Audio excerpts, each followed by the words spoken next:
할렐루야. 코로나로 어렵습니다. 그러나 아까 처음에 이야기했던 것처럼 제가 어제 우리 각동규 결혼식장을 가서 보면서 내가 느낀 게 그래도 교회는 안전하다 하는 생각이 들었어요. 왜냐하면 거기 가니까 또 내가 밥도 안 먹을 수도 없고, 안 먹고 와도 돼요. 안 먹고 와도 되는데 본전 생각도 나고 뭐 그래서 요거는 웃으라고 하는 소리.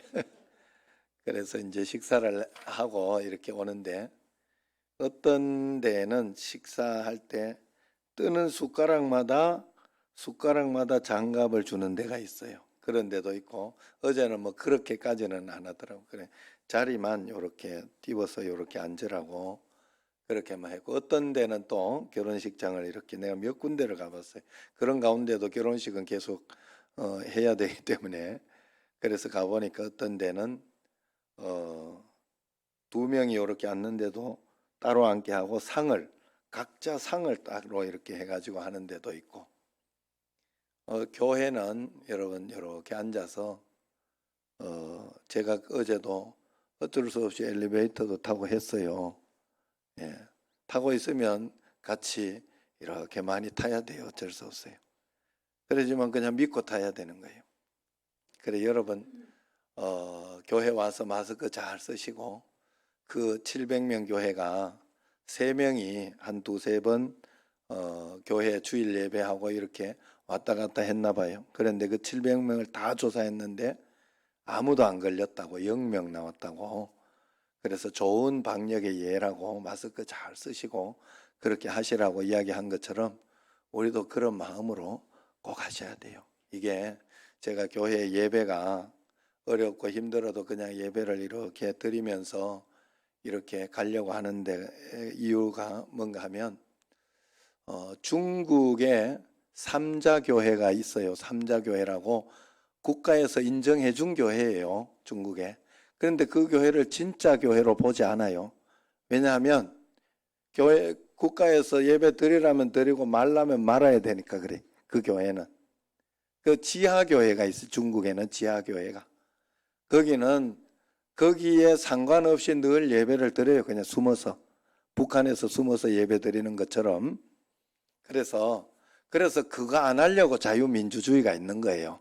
우리는 그래서 대한민국으로 온 거예요. 북한에서도 오고 이렇게 우리가 이 자유를 찾아서 예배 마음껏 드리려고 온 거예요.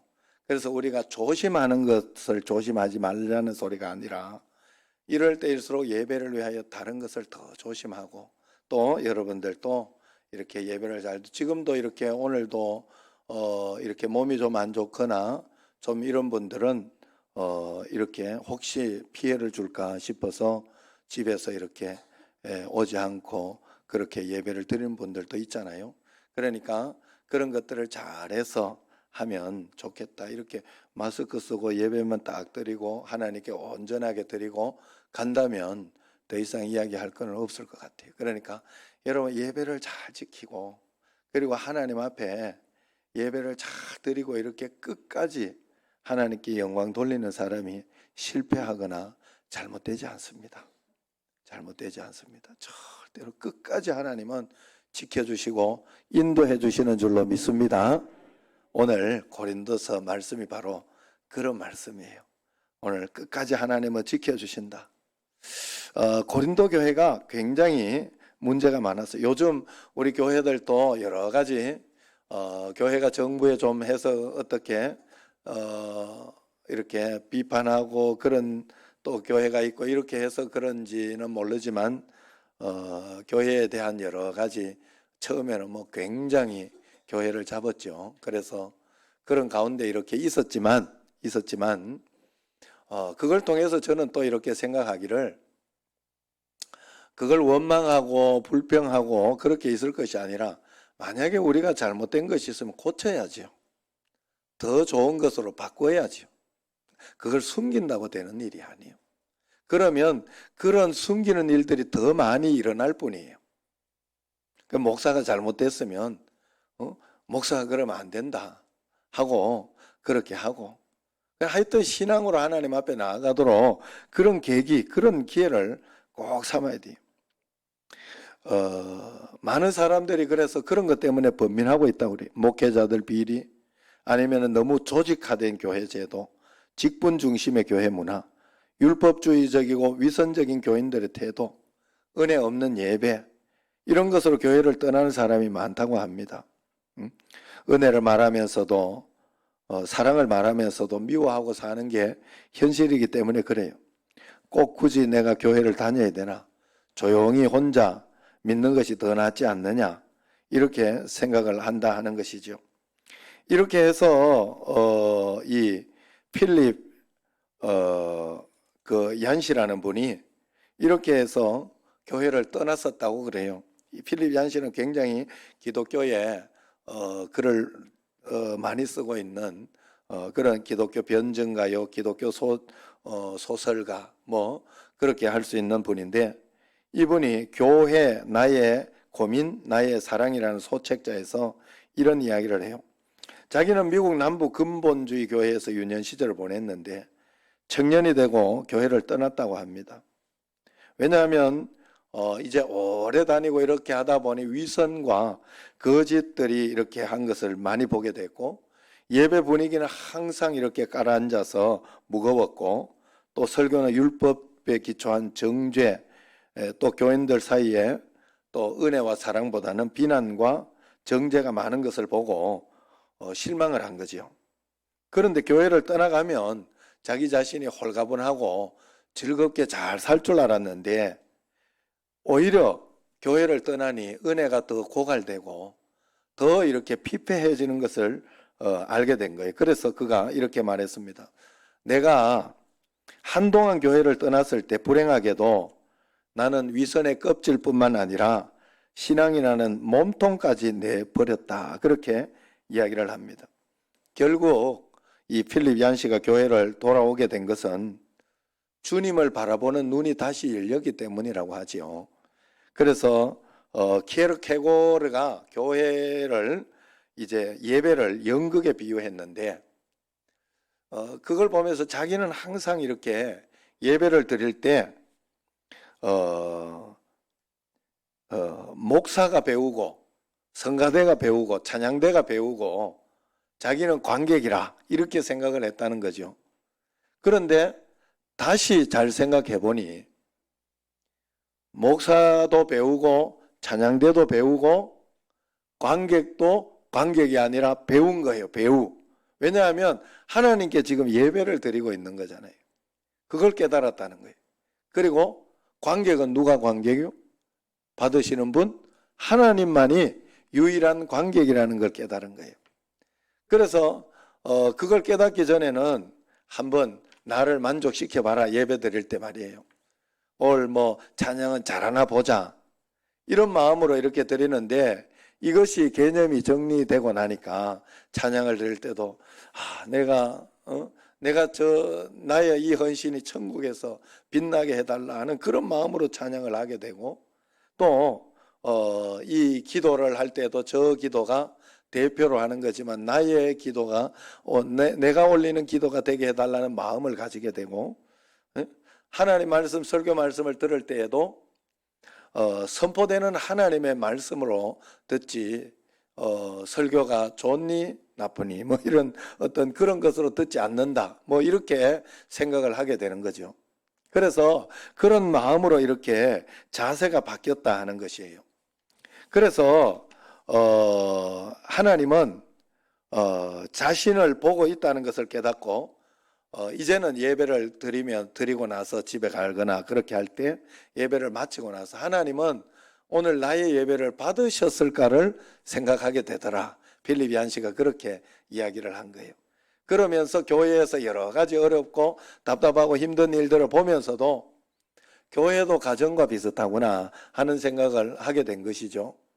가정은 자녀들이 이렇게 서로 맞지 않아도 함께 살아야 되잖아요. 또 다시 부딪혀서 다시 하나가 되어서 살아내야 하는 게 가정인 것처럼 교회도 영적인 가정이라 서로 맞지 않고 불편하고 힘든 거 있어도 서로 맞추어서 하나 되어서. 그래서 성경에서 하나님이 늘 이렇게 이야기하는 게 하나 되어라, 사랑하여라. 이게 성경에서 이야기하는 거잖아요. 그렇게 교회도 살아야 되는구나 하는 그런 것을 깨달았다고 합니다. 그러니 우리가 하나님 앞에서 이런 믿음으로 주님 앞에 이렇게 나아갈 수 있도록 하나의 필립 얀시가 깨달은 것처럼 우리도 하나님 앞에 그런 마음으로 예배하고 주님 앞에 꼭 나가야 할 줄로 믿습니다. 요즘은 굉장히 힘들고 어렵지만은 그래도 교회를 떠나지 말고, 여러분 정말로 제가 증인이에요. 제가 증인. 우리는 예수님이 없고 교회가 없었으면 우리는 정말로 끝났어야 하는, 끝나고 아무것도 아닌 것으로 하는, 정말 세상의 불황아처럼 그렇게 살아야 하는 그런 가정일 수밖에 없는 가정이었어요. 그런데 어느 날, 여러분 지금은 잘 몰라도 내가 청년들 보면 그런 생각이 들어요. 제가 우리 그 청년들을 이렇게 보면 사실 그렇잖아요. 젊을 때 30대, 40대, 50 가서 제가 정신이 차려졌어요. 어느 날 내 자신을 돌아보게 됐어요. 30대, 40대, 20대, 30대 결혼하고 나서부터는 그냥 가정을 위해서 정신없이 살았던 것 같아요. 그런데 가정을 위해서 정신없이 내가 산 것이 아니라 예수님 믿어야 되는 줄 알고, 예수님 믿으면서 그래서 그 믿음으로 사는 것이 살아야 되는 줄로만 알고 그렇게 살았던 거예요. 그냥 죽으라고, 잘 믿어보려고, 잘 믿어보려고 그렇게 살았어요. 나중에 지금 내가 50이 되면서 돌아서서 이렇게 보니까 아유, 그게 나는 정신없이 살았는데, 사축이 뭐 이런 거잖아요. 정신없이 살았는데 돌아보니 잘 살았더라고. 아직 가정도 잘 지키고 있고 자녀들도 내가 잘 키워보려고 애를 쓰고 있고 그러면 잘 살았더라고. 어떻게 해서 내가 잘 살았을까 봤더니 예수님 잘 믿어야 된다고 생각하며 살았던 게 그게 나를 붙잡아 준 거예요. 안 그러면 나는 세상 가운데에서 이 방법 저 방법 쓰다가 얼마나 세상 가운데 살았겠어요. 응? 정말로. 그래서 여러분 끝까지 예수님 잘 붙잡고 조심하며 믿음으로 살아가면 나중에 후회하지 않습니다. 후회하지는 않아요. 예수님 말씀대로만 살아보세요. 말씀대로 남편을 존경하라 하면 그냥 존경하며 살아보세요. 아내를 사랑하라 그러면 그냥 사랑하며 살아보세요. 부모를 공경하라 그러면 말씀대로 말이에요. 그냥 그대로만 살아보시라고. 후회하지 않습니다. 절대로 후회할 일이 안 생겨요. 그래 여러분 우리가 말씀대로 살아야 돼요. 그런데 고린도 교회는 그렇게 못 살았나 봐요. 처음에 바울이 개척해가지고 이렇게 했는데 교회를 세우고 이제 에베소로 건너가서 또 복음을 전하고 있는데 고린도 교회가 싸우고 다투고 힘든 일이 있었다 이야기를 합니다. 고린도 교회는 분열 외에도 음행, 교인들 사이의 법정 다툼, 성적인 범죄, 결혼 문제, 제사 음식 논쟁, 예배 질서 문제, 영적 은사 논쟁, 몸의 부활 논쟁, 선교와 헌금 문제 등 10가지가 넘는 그런 총체적인 문제가 있었다고 해요. 그런데 그 소식을 들은 사도 바울은 마음이 얼마나 아팠겠어요. 저도 자식의 문제나 여러 가지 어려운 일들이 툭 생기면 가슴부터 철렁 내려앉아요. 가슴부터 철렁 내려앉아요. 아유 어떻게 하지? 어떻게 하지? 큰일 났네. 이런 생각부터 드는데 사도 바울은 이 교회가 그렇게 돼 있다 하니까 얼마나 가슴이 철렁했겠어요.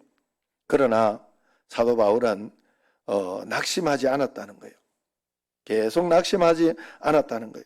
고린도 교회가 반드시 문제를 극복할 수 있다고 믿었다는 겁니다. 어떻게 믿을 수 있느냐? 어떻게 고린도 교회가 온갖 시험을 극복하고 이길 수 있었겠냐? 사도 바울은 어떤 문제가 있을지라도 하나님은 예수님이 그리스도이기 때문에 예수님이 분명히 붙잡아 주시고 역사해 주실 것을 믿었던 것입니다. 약속을 믿었던 것이에요. 제가 늘 말씀드리는 것처럼 내게 일어나는 사건이나 환경이나 어려움은 내가 어떻게 할 수가 없어요. 그 루터가 이야기했나요? 머리 위에 새가 막 날아다니고 막 그렇게 하는 것은 어쩔 수가 없다고. 그런데 머리 위에 새가 새 집을 만들려고 하면 그거는 내가 거절할 수 있다고 했어요. 마찬가지예요.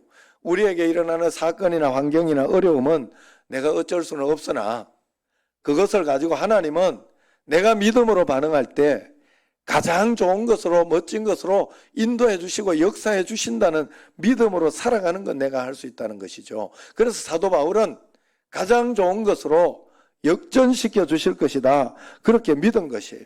오늘 본문 말씀을 한번 보면 사도 바울은요, 오늘 9절까지 1절에서 9절까지 예수 그리스도라는 말이 11번 언급하고 있어요.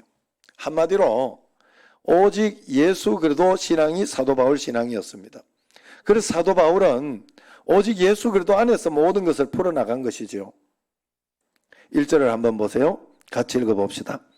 하나님의 뜻을 따라 그리스도 예수의 사도로 부르심을 받은 바울과 형제 소스데네는 그래요. 하나님의 뜻을 따라 자기의 사역이 예수 그리스도로 인해서 시작되었다 이야기하는 것입니다. 그러면서 예수 그리스도가 주시는 은혜와 평강이 자기에게 있으니 너희들에게도 있기를 원한다 이야기를 해요. 3절 시작. 하나님 우리 아버지와 주 예수 그리스도로부터 은혜와 평강이 있기를 원하노라. 그러면서 궁극적으로는 7절 말씀으로 기다리는 분이 있다는 거예요. 앞으로 오실 분을 기다리고 있는데, 해결해 주실 것을 기다리고 있는데 그분이 바로 예수님이라는 거예요. 7절 시작. 너희가 모든 은사에 부족함이 없이 우리 주 예수 그리스도의 나타나심을 기다림이라 그래. 시작도 주님이고 현재도 주님이고 마지막도 주님이 함께 하실 것이다, 그렇게 믿고 있는 거예요. 이것이 고린도 교회에 편지를 보내는 사도 바울의 확신이었습니다. 이것을 믿으니 어떤 시험과 아무리 문제가 많아도 낙심하지 않고 끝까지 일어날 수 있는 거예요. 우리에게 필요한 것은 바로 이 믿음인 줄로 믿습니다. 광야 아트센터에서 공연했던 더북에 보면 윌리엄 버드라는 사제가 성경을 영어로 번역하여 전파하다가 붙잡혀서 고문을 당하는 그런 연극을 합니다. 거기에 그는 두려움에 떨면서 주님, 내가 고문을 견딜 수 있겠습니까? 주님, 저 혼자 남았으면 주님 어디 계십니까? 라고 이렇게 질문하는 그런 절규하는 그런 내용이 나옵니다. 우리도 주님 저 혼자 남았습니다. 어디 계십니까? 이런 심정일 때가 얼마나 많습니까? 그러나 우리가 알아야 될 것은 사도 바울의 믿음처럼 언제나 주님은 나와 함께 계시고 나를 붙들고 계시다 하는 사실을, 그래서 저절로 잘 되는 것이 아니라 그것을 내가 믿음으로 취하고 주님과 함께 동행할 때 역사가 일어난다는 것을 주님은 가르쳐주고 있는 거예요. 그 증거가 우리에게 너무나 많은 겁니다. 그래서 사도 바울은 그것을 믿었기 때문에 고린도 교회가 주님을 믿고 있고, 고린도 교회는 내 교회가 아니라, 내가 개척한 교회가 아니라 하나님이 세우신 교회다 하는 것을 믿었기 때문에 흔들림이 없었다는 거예요. 2절 말씀이 나오는 거예요. 2절 시작.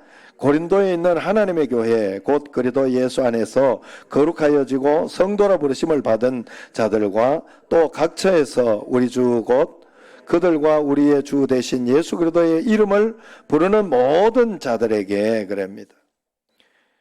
예수 그리스도의 이름을 부르는 모든 자들에게, 그들이 예수 그리스도의 이름을 부르고 있기 때문에 승리할 수밖에 없다, 이길 수밖에 없다 하는 거예요.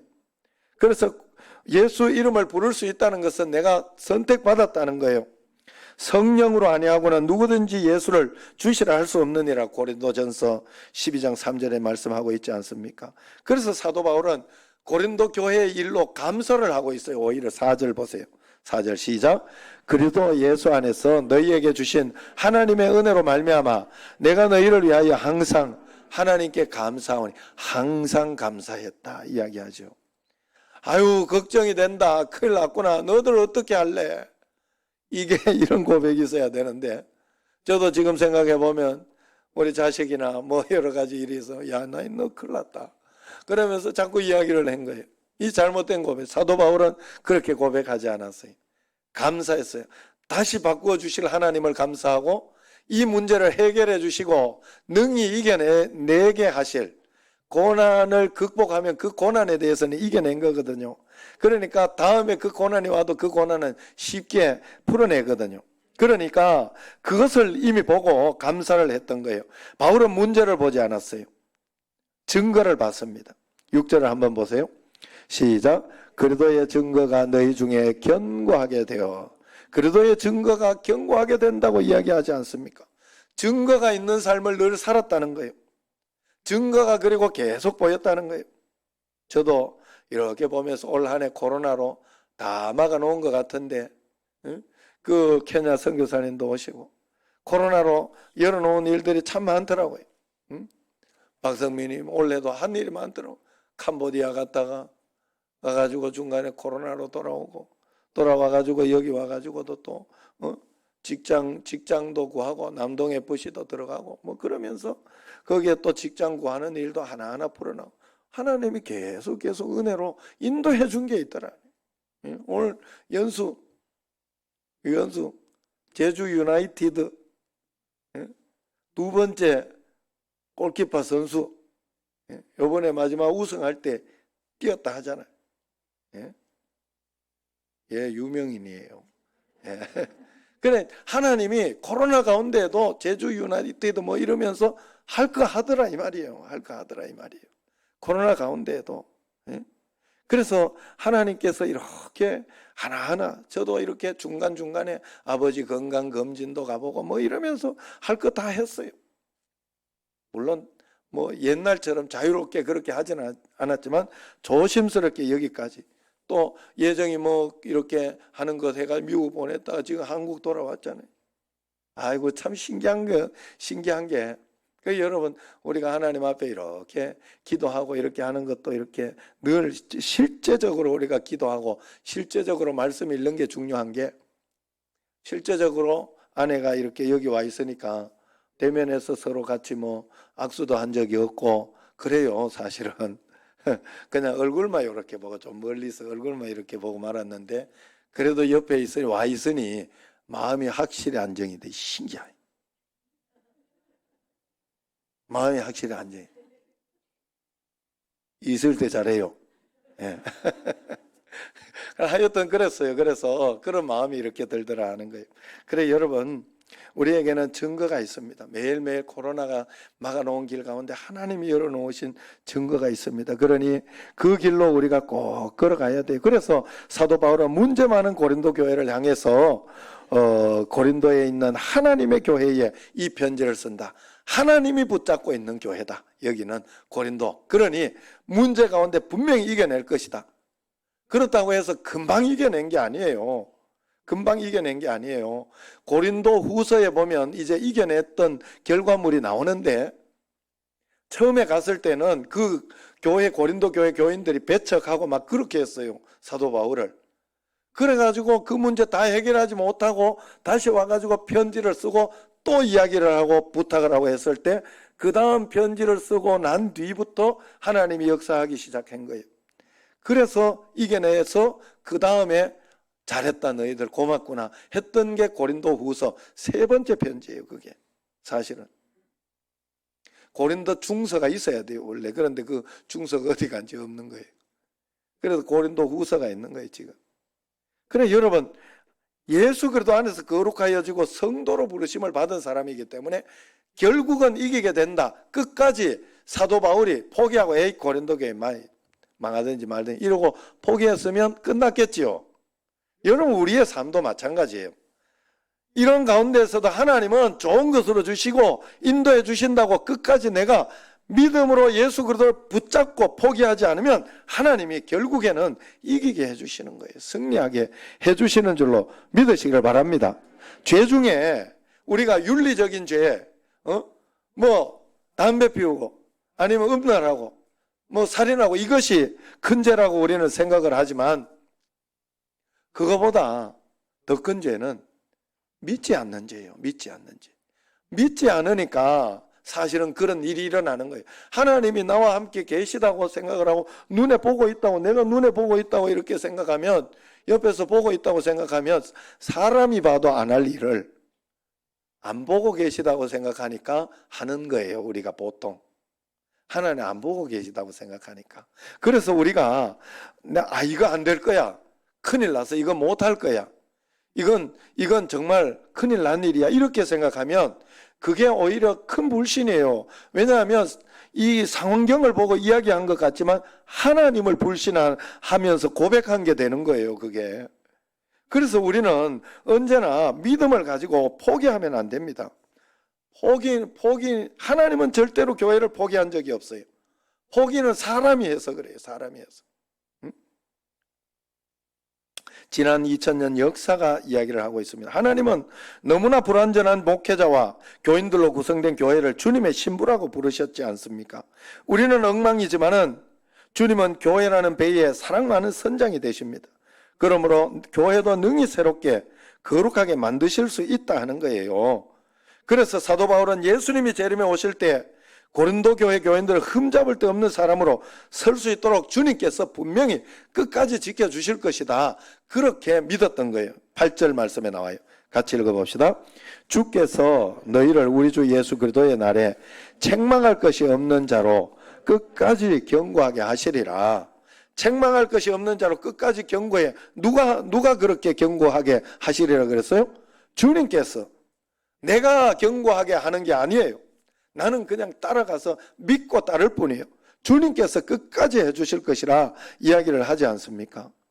그래서 어려운 일들이나 어려운 상황 속에서 사람이나 환경 탓을 우리는 하면 안 돼요. 하나님이 허락하신 이유, 하나님이 무엇을 배우게 하고 있고, 이걸 통해서 내가 성숙하고 성장해야 하는 것이 무엇인가, 그것을 살펴봐야 되고 그것을 찾아내고 내가 가야 되는 거예요. 제가 목회는 제가 하는 게 아니라고 늘 이야기했잖아요. 그 말은 무슨 말인가 하면, 저는 여러분들이 전화를 안 해주고 어떤 문자를 안 해주고 구역장 이야기를 안 해주면 까맣게 모르고, 그럼 나중에 굉장히 미안할 때가 있어요. 목사하면서 모르고 있었군. 난 목사라서 그래요. 그냥 사람이라서. 그래서 여러분에게 어떤 일이 일어나든지 일어나는 한 가지는 다 하나님이 간섭하는 거예요. 하나님이 이야기해 주고 싶은 게 있는 거예요, 내한테. 그래서 하나님 앞에서 물어보고 풀어내야 돼. 그걸 잘 모를 때 목사에게 물어보면 돼요. 내가 이런 일이 있는데 이렇게 어려운데 뭔 뜻일까요? 그러면 제가 최선을 다해서 내가 배우고 알고 있는 대로 이야기를 해드리겠죠. 그러면서 하나님과 함께 살아가는 걸 그냥 배워가는 게, 그게 우리의 인생이고 그게 삶이에요. 그러므로 내 삶을 끝까지 원망하고 불평하지 말고 하나님 음성 듣고 순종하려고 해야 됩니다. 우리가 오늘 말씀을 통해 분명히 알 수 있는 것은 주님께서는 끝까지 나를 견고하게 붙들어 주실 것이라 그렇게 이야기를 합니다. 그래서 여기저기 교회에 대한 부끄러운 소식이 들려오지만 교회를 포기하면 안 되는 거예요. 여전히 교회를 통해서 수많은 사람이 구원을 받고 하나님이 이끌고 있기 때문에 그래요. 교회가 타락하고 그렇게 해도 품어주고 그냥 넘어가야 된다, 이 소리가 아니에요. 철저하게 회개할 것은 회개하고 돌이킬 것은 돌이키면서 주님 앞에 이제 믿음으로 나아가야 된다 하는 거예요. 여전히 함께 하시는 주님을 바라보고 포기하지 않으시는 주님을 꼭 바라봐야 할 줄로 믿습니다. 여러분, 우리가 받은 가장 큰 은혜를 9절에서 이야기하고 있어요. 9절 시작. 너희를 불러 그의 아들 예수 그리스도 우리 주와 더불어 교제하게 하시는 하나님은 미쁘시니라 이야기를 합니다. 진짜 축복은 우리와 더불어 교제하시는 하나님이라는 거예요. 진짜 축복. 사실은 여기에서 이렇게 교회 이런 거 저런 거 이렇게 하려고 해도 여기에 다른 거 보다가 어떤 백만장자를 보내준다, 한 나라의 왕을 보내준다거나, 왕은 아닙니다만 대통령은 조금 비리가 있으면 안 되니까 그거 얘는 안 맞을 것 같고, 백만장자가 를 보내줘가지고 예수 잘 믿게 하거나, 일이 신광교회가 그렇다죠. 무슨 에셀? 에베네셀이라고 있나요? 그 화장품? 하여튼 거기 이리신강교회가 그 장로님이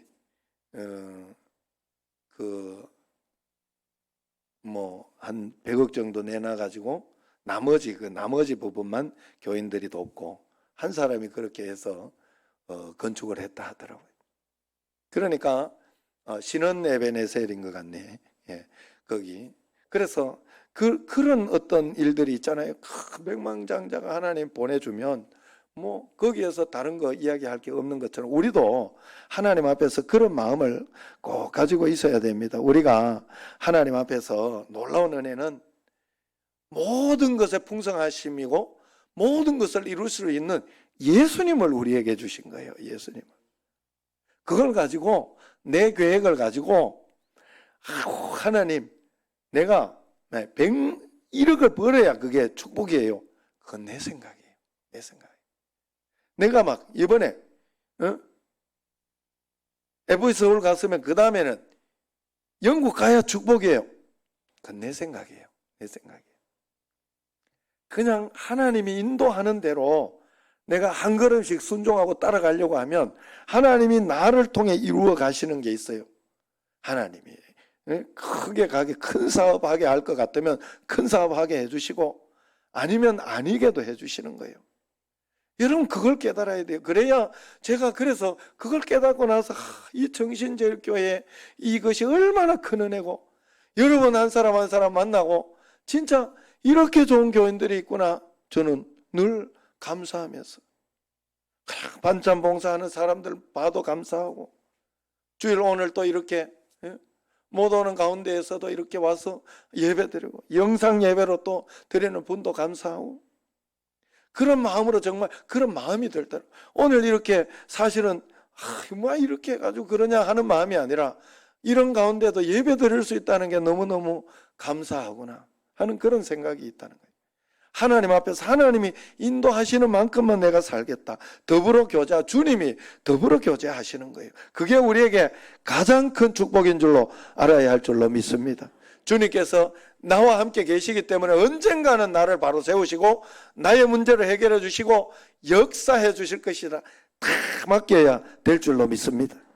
지난주에 어떤 청년이 그 청년들은 그 간증을 하잖아요. 간증을 하면서 이렇게 보니까 간증을 이렇게 하더라고. 문제 해결된 간증을 하는 게 아니라 문제가 해결되지 않은 간증을 하더라고. 직장을 이렇게 저렇게 구했는데 분명히 될 줄 알았더니 그만 다 떨어졌다. 그래가지고 그때 이렇게 하나님 앞에 원망되는 생각이 들더니 다시 이렇게 믿음이 생기는데 하나님은 분명히 자기 이 직장이나 이것을 해주실 것이다. 지금 안 되더라도 나는 믿을 것이다 하는 믿음이 훅 생기더라는 거예요. 그러니까 지금 안 되어도 속상하거나 원망이 되지 않더라는 거예요. 믿음이 생기니까 하나님 믿는 믿음에서 그냥 하는 대로요. 그래가지고 그 다음 주에 2군데서 합격 통지가 온 거예요. 그런 거예요. 하나님 앞에서 우리는 주님이 함께 계시기 때문에 끝까지 기다리고 따라가면 돼요. 그러면 하나님은 언젠가 우리에게 가장 좋은 것을 했는데 고린도 교회 성도들이 그랬어요. 결국 사도 바울은 2번, 3번의 도전 끝에 계속해서 끝까지 포기한 게 아니라 끝까지 그래도 포기하지 않고 끝까지 고린도 교회를 책망하기도 하고 권유하기도 하고 직접 가기도 하고 그 다음에 직접 못 가도 그 다음에 편지를 한 거예요.